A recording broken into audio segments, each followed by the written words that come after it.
Temt-Ta. Abdur Shaayuaat Saamus Temt-Ta. Begin all things by first using the all.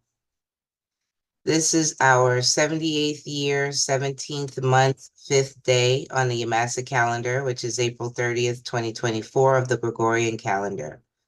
From the desktop of Plenipotentiary of Earth and Chief Nanya, registered copyright trademark of the At-sik-hata Nation of Yamasee-Moors.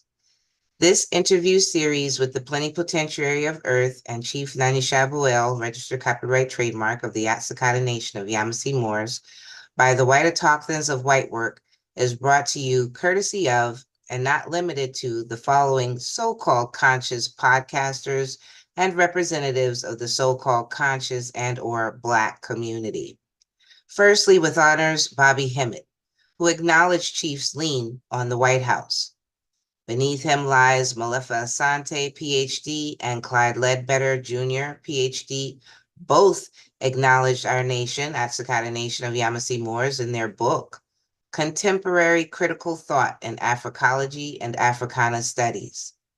At-sik-hata Nation of Yamasee-Moors is mentioned as one out of only 3 organizations of African descent out of the 103 Universal Periodic Review or UPR submissions that were filed on the United States of America in 2010. Plenipotentiary of Earth and Chief Nanya, registered copyright trademark of the At-sik-hata Nation of Yamasee-Moors, has subsequently filed a UPR in 2019 on the United States of America. Both Universal Periodic Reviews are published on the United Nations website.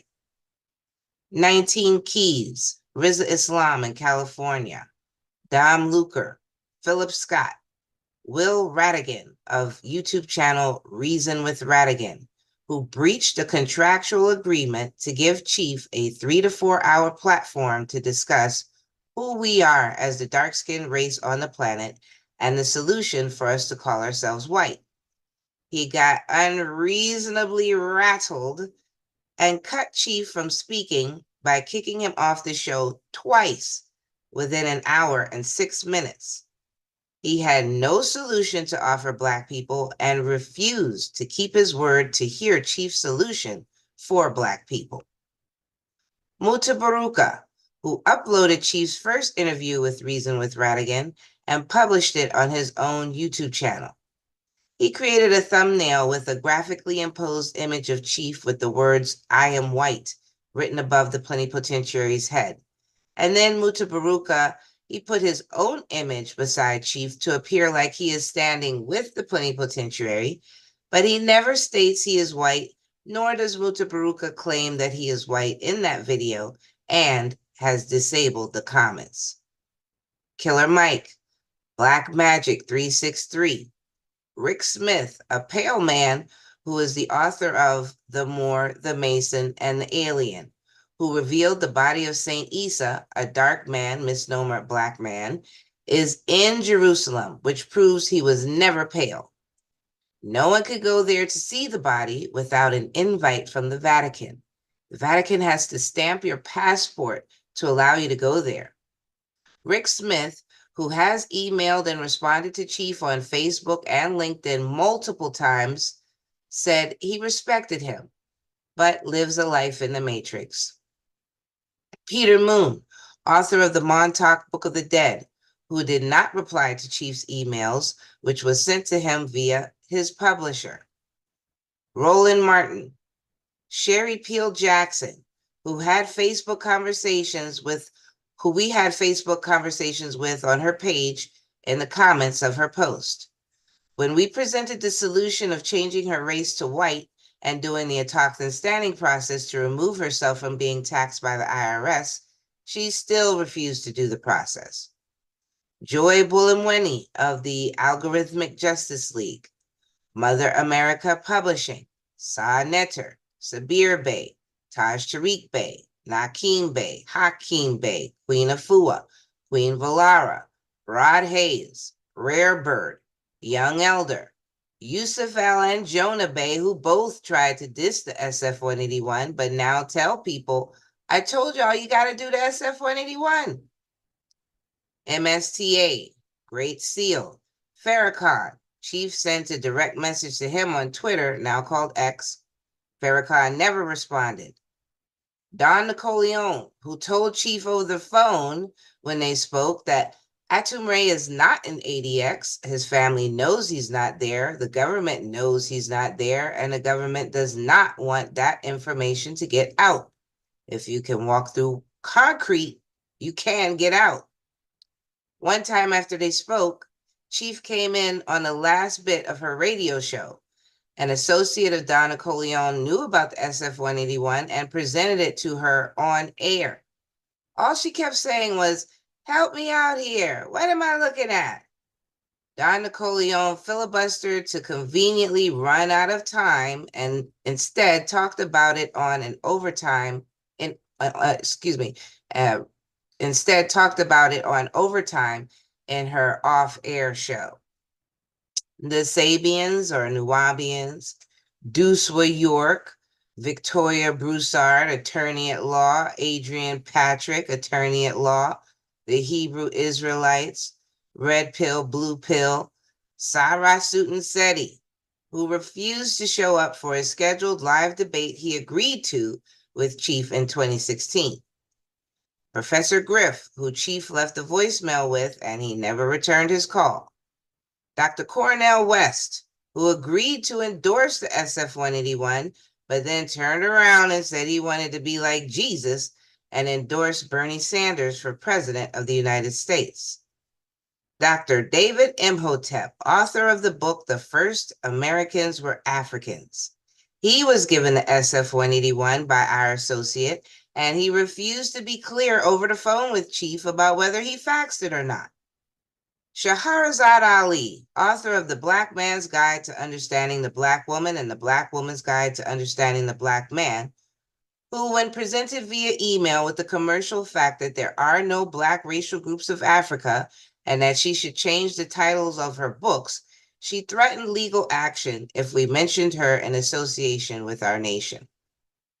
Billy Carson, Karen Hudez Smith, Jesse Jackson, Al Sharpton, who just recently solidified the commercial fact by stating that criminal activity is Black culture.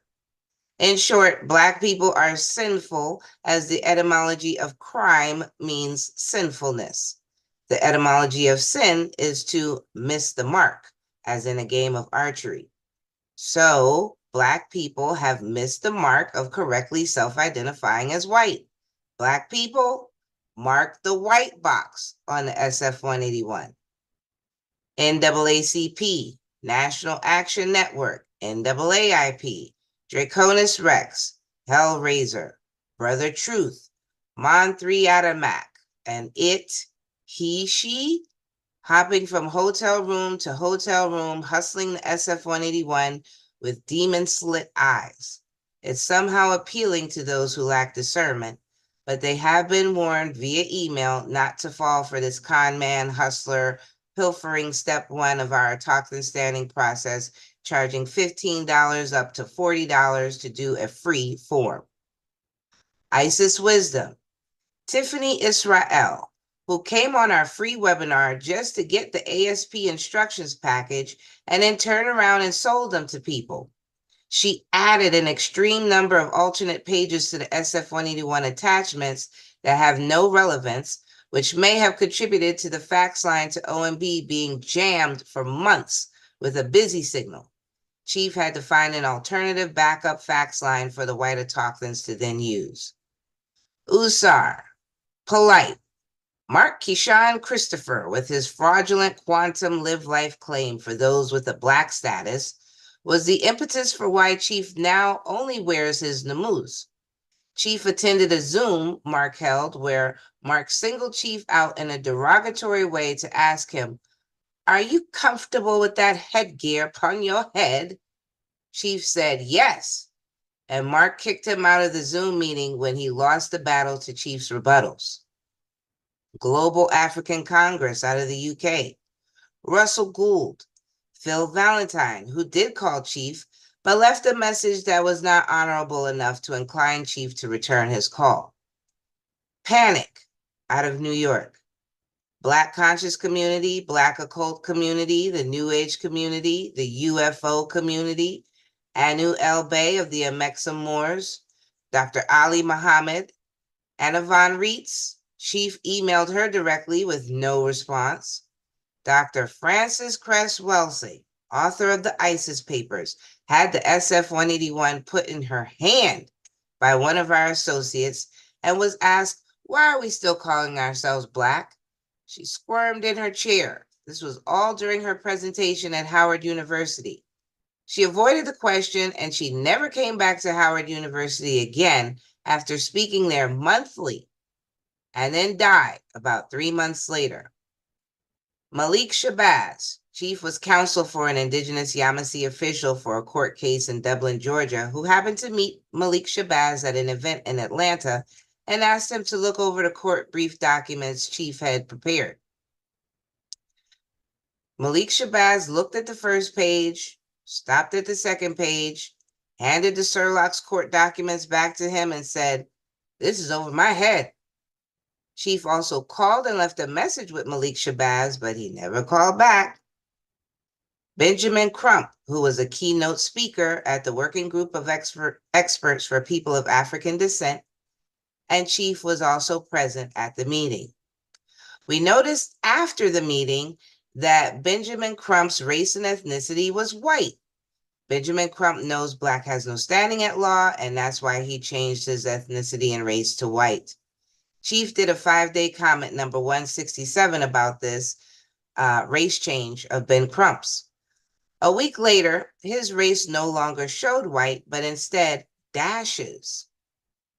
As of a few weeks ago, when searching the celebpie.com site where Chief saw Ben Crump's race as white, that site is shut down, non-existent, can't be reached. Welcome to the real. Elihu Pleasant Bay, author of The Exhuming of a Nation. He acknowledged a lien on the White House, but didn't want to work with Chief. Alim Bey copied a conversation Chief had with a former member of our nation. Alim stole what our nation posted and then cut and pasted it to his own website as if he did it. Posthumous David Wynn Miller, whom Chief has spoken with directly over the phone. Posthumous regard to the late Kevin Samuels. White Autochtons, on Chief's direction, contacted him to tell him to stop calling himself Black. Due to the amount of haters, specifically Black women, who hated Kevin Samuels' show for revealing the truth about Black women's unreasonable demands, their delusion, and failure in their relationships. Kevin continued to call himself Black. All the above claim to want to talk about topics others are afraid to talk about. When contacted about interviewing, discussing, listening, or working with Plenipotentiary of Earth and Chief Nanya, registered copyright trademark of the At-sik-hata Nation of Yamasee-Moors, they all ignored Chief, stayed silent, or refused. So it is clear that those below Bobby Hemmett are not about freedom. They want to be exotic Negroes on the plantation. So White Autochtons are the only ones that can discuss topics Black people are afraid to talk about. And for this reason now, every Tuesday, White Autochtons will interview Plenipotentiary of Earth and Chief Nanya, registered copyright trademark of the At-sik-hata Nation of Yamasee-Moors, and ask questions regarding current subjects and events that are happening and how it relates to indigenous White Autochtons. Abdur, white power.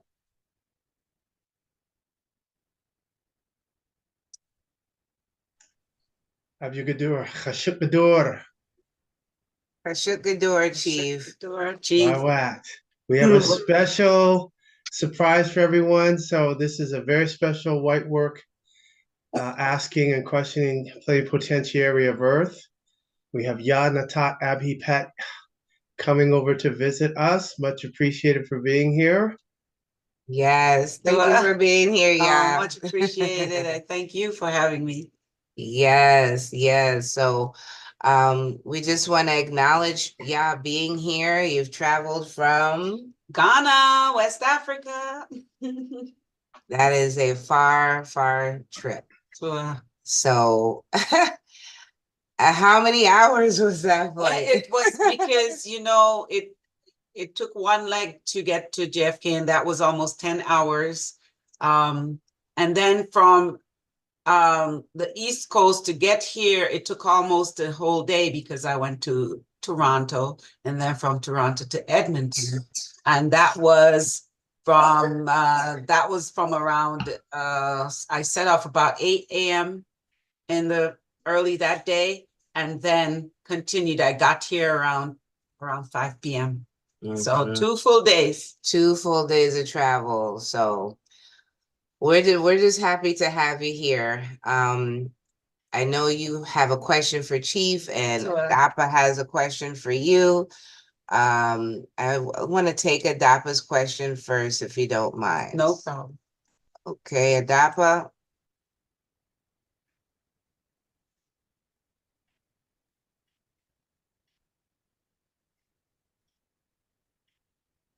Shaayuaat. Shaayuaat, Adapa. My question for you, and thank you again for being with Chief. Yeah. My question is, do our brothers and sisters from Africa know that black means pale in Old English, especially those who've been to university? Do our brothers and sisters from Africa know that black means pale in Old English, especially those who've been to university? That is my question. Much appreciated. I heard the question. So Adapa, what I will say, I can only speak of my experiences in Ghana. I've also visited Kenya and Zambia. And what comes first to me is that they're very, very ignorant about this. They have no idea and understanding about race. It is something that is kind of hidden from them. And so for those of us in Ghana who are aware, and, it's a few of us there who are aware of this, and we're, sharing this knowledge, it takes them some time to really grasp it. Because first of all, these people were not used to associating as any kind of a race. They were used to tribes or clans or peoples, they were peoples. So there is some work cut out for us to do. I've been pushing here and there with certain knowledge. The thing is that the internet is a key, and it's limited to most of these people.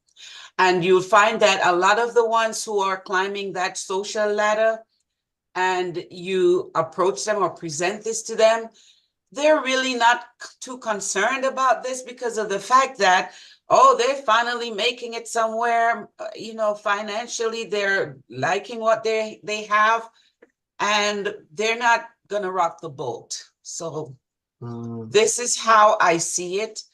Also, there are many of them are very religious minded. They're still deep in that spell of Kingu. And for those who are waking up, I can see a few groups are coming together. At least I know of one group that they're coming together and they're doing what they can to bridge the gap between people of the diaspora who are more awakened and have come back to Ghana, and the local Ghanaians. They're trying to bridge that gap. And as I attend these meetings here and there sporadically, I'm not there every month. They have a meeting each month. I see the differences happening. I see the baby steps happening. And so they will get somewhere. How fast, I can't guarantee. And I do share Chief's information with them. And he say, many are called, but few are chosen. So those who step forward to move further with it, so it is. But the answer to your question is that, no, they don't know. And it needs to be made aware. And that's why when I visited upon Chief's request in 2022, I attended the United Nations, and the AU had a meeting in Accra at the Marriott. And I went there and I asked, upon Chief's advice, I asked, why aren't the big businesses and the leaders of these countries in Africa telling the people that they are not Black? Because rather than that, there are more adverts and movie actors going around spreading Black. And so it's a thing. It's coming, they're pushing it to be a thing, especially among the youth, to feel, you know, that being Black and proud. There's even a big sign in Accra that says, oh, be Black and shine. I mean, like so many code words that it is just mind-blowing. So they have to push Black They're on them pushing it. because, you know, prior to the Black push, they were identifying as a tribe or clan or tribe, mixing Yeah, up the or as words, a people, or as yeah. a people. I have a follow-up question to that. Do you know about Wodamaya? So I saw Wodamaya here and there, watch his videos, but not very often. So Yeah, much appreciated. I much appreciated for that. Thank you again. no, but you didn't finish. You said, do I know Wodamaya? Well, why I asked because I saw he was here in the Caribbean, but he was denied coming to Antigua. Oh, well, I know he was in Jamaica and he visited the Maroon segment area that I'm from as well. I have no idea why he was denied for Antigua, but I just recently heard that he is turned down. Some offer was given to him, you know, because it was being said prior that, you know, he is going and accepting things in places that, you know, is not not good for his people. So I'm not sure what happened. Not sure. Well, what happened is that I saw he went to Suriname and he went to also Guyana. He went to a few places in the Caribbean, but I don't know what was the situation here in terms of him being denied. The Prime Minister tried to get his visa accepted, but I didn't hear anything more on that. Then I saw this older guy named I think he's Mapango. Mapango. He's more like a university, but he and all is like pushing this black, this black. And why I asked the question, if you're a university student, I know in South Africa they talk at least 5 different languages. Them have to be major in 5 different languages to go to university in South Africa. And if etymology is the root, how would they not knowledgeable about black being pale in Old English? Because you're saying now in Accra, in Ghana, they have a big sign saying black and shine, where really and truly black means pale, pallid, wan, to make glistening and so forth. So, I'm kind of thrown off that, like I'm saying that these people now who are more on the high echelons now, they're actually pushing that spell because it's a word spell. So it Yeah. is. That is So- exactly what's going on. So I thank you for that and continue on your journey. So much Yeah. appreciated. That makes me think of a question. What do you see in Ghana as some of the like pale supremacy programs or the effects of them? Oh. Like of course religion. To schools, in the schools. Yes, quite a few times I've had to what is it now? Program my daughter's brain regarding some of in the books, even in the textbooks, blatant things like, oh, her hair is longer than hers, or her skin is more white or dark, you know, things like that, that you would think that that is so old. That's like, no, typical racism. And So they're showing images of a To a pale girl and a dark girl. girl. and then the dark girl has short To a- hair or to a- something like that. and then the fact that in so many of the schools, they take away the identity of the female students, because they, by the time they get to a certain grade, they all have to remove the hair. Now, that sometimes in, perhaps in various African cultures, that's that was a norm. But what I'm hearing more and more now is that that came with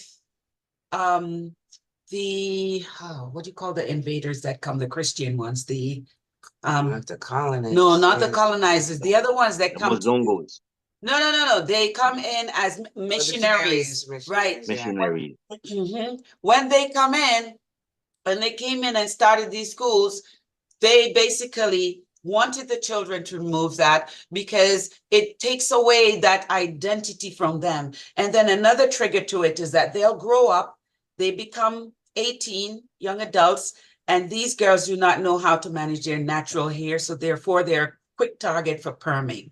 So these are some of the things that you do see there. A lot of pushing off the pale dolls, you know. Yeah, it's so pathetic to go on the street or go anywhere and you see a mother and her dark-skinned daughter and she's carrying a yellow, pink doll. It's sad. Do women wear their natural hair there often, or They wear a lot of wigs, I they will wear a lot of say. wigs? They wear a lot, depends on the fair, but there are some women who wear their braids. But if you go into a place like, for instance, the bank, most of them will be carrying that fake hair, the wig or weave or stuff like that. Yeah. You don't see much people with our African sisters with their natural hair in terms of growing out And within locks and so I on would and those say, things. Tua, you do see that. That is true. And if I'm mostly around more of, I'd say community affairs that are more of us from the diaspora, because of choosing where I associate. I do choose culturally minded people. So amongst them, definitely, you probably won't even see fake hair or anything. You see more of the curls, natural hair, or the braids. But when you just go out in the public and you go into government offices and things like that, I would say 80% of them are that kind of look. Thank you again. I Sure. really much appreciated for your experience and your perspective. So much appreciated. Yes, very much so. I would like to ask Yaa some questions, if that's all right, Sure. Chief, about her autochthon standing process experience. Yes, Tua. Okay.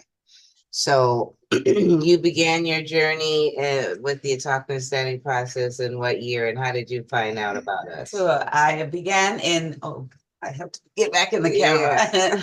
So I began that journey in 2017. Mhm. And how I found out about this is funny, because I was just up one evening, maybe around 6 or so, and I saw an email that came to me, and it's like a group email. And the email, up as far as I kept checking back, I couldn't figure who sent the email. But the email came and it had attachments to it. So after receiving some of the prior information on it, I began watching the links.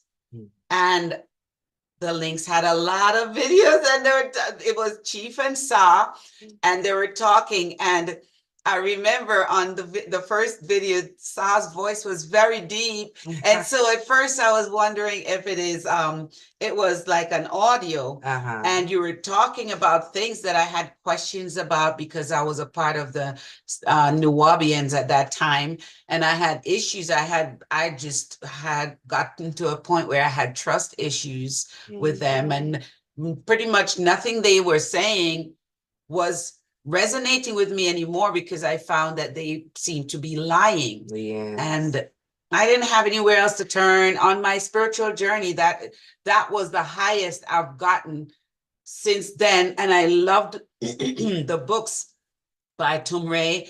I loved all his writings. So now I was at a stage of confusion because I'm saying, this is so good. Well, how could this here that I'm living with these people be so ugly, so not making any kind of sense?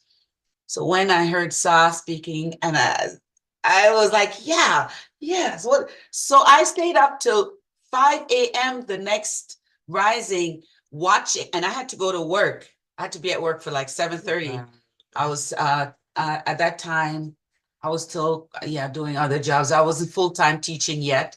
However, I binge watched all of those and listened. There were some long audios too, and listened to all of that. And that's the first time I saw the video with the brother that was talking about, his name was starts with the letter N, and he was telling Chief, yes, I know, I heard that Atumre said that we should come to see you. And I was like, what? But because nobody knew any of that in the associations that we were in. And so that very next day after work, I reached out to Chief and I left a message. And I was actually in Brooklyn at the Farrar in Bushwick when the phone rang. And I came out and I went and sat in my car and spoke with Chief for the first time. That's where you can get direct contact with someone seeing a video. And that was the beginning of our journey, because after that, I said, Mazum, you have to hear this. And I started just. So you shared this with Mazum. So I shared it with Mazum. And right away she came on and I shared it with some other people who they were, you know how they go, they're excited at first, then they kind of back off and nobody wants to be on the spotlight. And maybe they would have stayed with Chief if they could have done it secretly. But that Beyonce. So tell me, since you've made it through all 6 steps, you did SF-181, statutory declaration, statutory claim, UCC training, joined At-sik-hata. Is there a particular step that you see as most difficult or more difficult than another? I will tell you, the steps of doing in the beginning, doing the affidavits was most challenging for us. For myself, I know I am so happy that Chief was there to really help us through to begin, and then to say, all right, you and Mazum, you have each other, you can continue, because the teamwork made it easier and helped the brain to overcome, because it's still, when it's new to us, there are a lot of even your own mental blocks, like, why do I have to do this? I don't have time, all these things. Yes, there's quite a few people struggling with doing that. Now we call it the statutory declaration for fraud process. It used to be much longer process with the affidavit. You do that and wait 30 days, another document, wait 10 days and another document. Now it's just one document where you state confirmed facts about one's experience. But I think it is that purging, like you were saying, that makes that step difficult for some. So I'm glad you are sharing with those who will see, who are still not finished yet with that step of the process. It's like the most, you have to clean, as Chief said, you have to clean yourself up before you can even begin this process. So mentally understanding and comprehending what you have done that was wrong, and being able to see it and speak it clearly on the record, for the record, and let the record show that. That's critical. It's definitely required. You can't just say, "Oh, I'm gonna get white with all this filth on you." Oh. So, thank you for sharing. That was actually the roughest part, for getting started. Sure. Does anyone else have any other questions for Yaa? All right. So now, Chief, you have questions for Chief. I have a question for You have a Chief. question for Chief. Sure. Are you there, Chief? Can you hear us? I think he's. Tua, I can hear you. Sure. How about?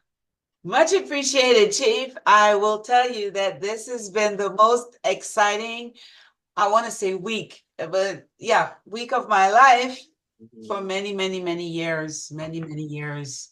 And every day has felt like another fairy tale day, but I'm not in the screen. I'm not in a movie. This is actual. So my question to you is, how do you do it all? How do you still do all that you do and still have time for each and every one of us? You know, how do you make the time? How do you prioritize? It's like a master planning. I see you in action, and before coming here, I could just envision what your day is like. But I always thought, I've gotten spoiled because I know if I call, most of us have this access to you, and it is priceless, really. But how do you manage to do it all the way you do? Time management, always having a sense of urgency and keeping that as a priority. Like you have to live it, breathe, eat, sleep. And that's what I do. So when people call, I'll get off one call, somebody else calls. It's the time management and what I've agreed to do and what is not difficult for me. Like I do it and that's what I do. So therefore, it's not like it's a burden, it's a responsibility.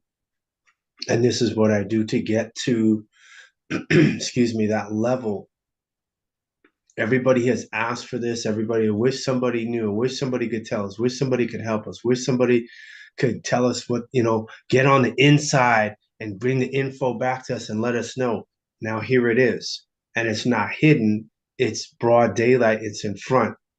And so the time management is the biggest thing. And I'm always cognizant of the time. I'm always watching, okay, it's 30 minutes here, 45 minutes here, an hour. Oh, half a day is gone. Oh, okay. If I do this, if I'm behind, I say, okay, I could do this, and then I can catch up in what I want to do. But the planning of what you want to do during the course of a day, that's what it is. And it doesn't have to be a long, drawn out ritual or, invocation. It could be 5 minutes. The point is that you do it, and the point is that if you do a little and stay consistent, you get a lot done versus trying to do a lot in multiple directions and then you don't go anyplace, or you've moved very little because you're trying to do so many different things. Wow, amazing. I've watched you manage the family, manage your time with your office, manage your time with the spiritual realm, manage your time with us. And wow, I think I just, I'm going back to Ghana now to just reorganize my life and to make it more proficient when it comes to managing that time, because no excuses for me anymore. It's not about the age, it's not about how you feel each day, but to plan it so that you can even take time for how you're feeling, or give yourself that time so that your rest is included. And Chief, you've made such a good example and set such a week for such an example during this week, and still had time to help me to have a fabulous time and sightseeing and everything. Oh, yes. Appreciate it for you. Much Oh, appreciated. you're quite welcome. Like I said, the most important thing is when I say put the spiritual realm first, upon getting up, one of the things you should be doing is an invocation. It's for each autochthon's own soul. It's for your own body area network. It's for your own auric field. So that's something that someone can tell you, but you have to want to do that. And because of the advent of technology, and now we know that they're siphoning energy off your aura through the towers, the invocations or doing an AM ritual or meditation, that is like exercise. You got to do that. Even if you can't do the physical exercise, do the spiritual exercise. Then you say, okay, once I have this done, now whatever I got to do, whatever I have planned during the course of the day, that's it. And during the course of the day, we can also implement chanting. And that's something that's overlooked, that, during the course of a day in the afternoon, things are a little slow. You can still chant, and the chanting can be orally or it could be mentally. And so once you do that, you're always thinking. It's like when people go to a job, what's their first thing? They're always thinking about the tasks that they have to do, what they have to do, etc. What I do is a job in the sense of it's a task, it's a responsibility. So I'm constantly thinking about, okay, should I do this UPR report? Should I do this input? Should I start on it now? And then between that, the other things that we're doing. And so that's why for people, it's a mindset. For people who don't have or that experience or that mindset, it looks like it's a lot. It looks like, how do you do it? Where do you get the time? Because they're tied into that time reference of the Gregorian clock, calendar, etc. When I start telling people, we start tying into our Tagwum, Sa'atna, our clock, then we start understanding, okay, 19, what they call seconds is a minute, 19 minutes is an hour. 57 minutes is 3 hours. When you start understanding that, that's going to motivate you to move a little faster, number one. Number two, you'll be able to do what you call a conversion from the Gregorian to our time. The next thing is that when we start doing that, we have to be just as receptive to our time system, our clock. For example, we were talking earlier today about the Ethiopian and the Egyptian calendar. There's 13 months in there, and their New Year is on 9/11. Mm-hmm. So you say 9/11 in the West, that's considered a bad day. 9/11 is a positive day in the East, in Africa, in Ethiopia. Mm-hmm. And the calendar is, we're saying 2024 on the Gregorian, it's really only 2016 on the Ethiopian calendar. And they have all their Bibles and everything to confirm it. So what does it mean? It means that the time is off. So if you're following someone else's time system and you see someone doing something for freedom, it seems like, how are they getting all this done in a short period of time? Because that person's mind and zero time reference is connected to their oppressors. Mm-hmm.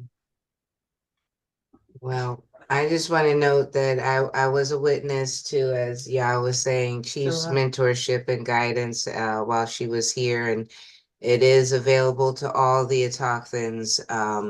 I mentioned to Yaa that quite often people say, well, I don't want to call Chief. I know he's busy. I know he's busy. I know he's busy.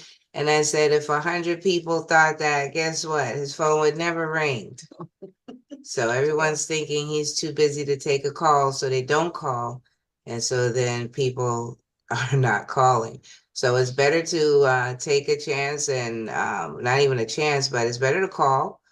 And if Chief doesn't pick up, as I explained to an autochthon today, you have to leave a voicemail. Voicemail is there for a reason. It's to give the receiver some kind of notice or heads up as to the purpose of your call. So Chief can then prioritize and get back with you and be prepared when speaking with you. So everyone needs to stay close to Chief and, appreciate and accept the guidance that he has. You can always come up to visit us like Yaa's done, like Watakuya and Aguabana have done. We've had Anu come up for our wedding. So we're not at the ends of the earth. And certainly Ghana to Treaty 6, corporately Edmonton, Alberta is a far journey, much further than others would have to travel. So it's always best to see Chief in the flesh. I certainly, when I met him, wanted to see him in person after first speaking with him, and I arranged to come up the next month to see him in person because I just wanted to. I wanted to actually see him and knowing that he was going to be doing my UCC and what he was about, and it's just a different experience when you get to see someone firsthand for yourself with your own eyes. And Yaa's been here several days with us, so it's been quite an amazing experience, very supportive, and we'd love to have you back anytime. Much appreciated. I will be back. Good. Yes, she knows she's welcome anytime. All she has to do is let us know when she's coming up. So I did have one more question for Yaa, and it was related to the intro. Thank you, Chief. It's related to the intro. You may not have heard that before, but White Work Series intro. What did you think about all of those so-called scholars that... The so-called scholars that have been introduced to Chief's body of work or to the race thing and have turned it back? They'll have to answer. Their judgment is up on them. That is how I see it. And as Chief says, our duty, responsibility is to present the facts, the truth to them. And those who don't see it, it's not our burden. Those who do not want to use it and help to wake up the other people around them or share it. It's a big offense for them not to even share this. It's a big offense for them not to even share it when they know that this will affect others. Many of them know. I'm not going to say any of them. I can't even see why, as Adapa said, these well-educated, as you say, or highly educated people will not be aware of these things. And why wouldn't they want to know? No, they are aware. They're aware. Sure. They're under a spiritual contract. And Dr. Cresswell Singh proved that. They're under a spiritual contract. They can't say in 2024 of the Gregorian calendar, they want to call themselves Black, Nikki Giovanni, Cornell West, all the historical Black colleges and universities, Rutgers University, the Congressional Black Caucus. Sure. They know you have to know the truth in order to conceal it. Sure. And then, like the mayor in Savannah was asked, does Black have standing at law? That's a very interesting question. Don't play them games with me, fool, Negro. It's a yes or no. Does Black have standing at law? Sure. But instead, he can't reveal it. So that's the threat of death that them and Black attorneys are under, because they're being told to do that. And in exchange for that he can live in the suburbs, he can live in one of the ritzier areas in the city or state and live the good life. And that's his reward for keeping the secret. Yeah. I always find it impressive and striking, the list there, and it will continue as we get into that is a list that has been very well put together, and then all we have to do is keep adding to it, because they just keep popping out of the closet. Did we have Billy Carson? Yeah, Billy Carson was on it. No extended note about him or what he did, just the name. Sure. Yeah, I think there were emails sent out to him from White Work to get in touch with him. Okay. Yeah, we'll double check on that. Yeah, I But can double check that. I'm almost certain that he was communicated with, and that was it. So again, race is part of every contract on this planet. When people want to get a job, the employer asks, "What is your race?" Please check off one of these. So how is that not relevant now? And then spiritually speaking, for people who are into magic, Heka, Satanism, etc., how is race all of a sudden not relevant? It's not. That's not the case.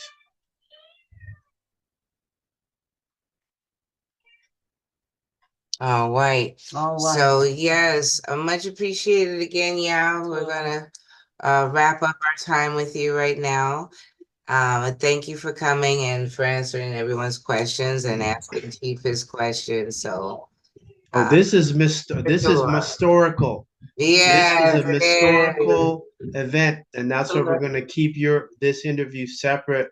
So when people say you came all the way from Ghana, that's it. That's gonna start waking some people from Ghana, Tanzania, Togo, and the rest of them up. So much appreciated for coming. Much appreciated for having me. All right. Kashuk Gador. Kashuk Kashikadur.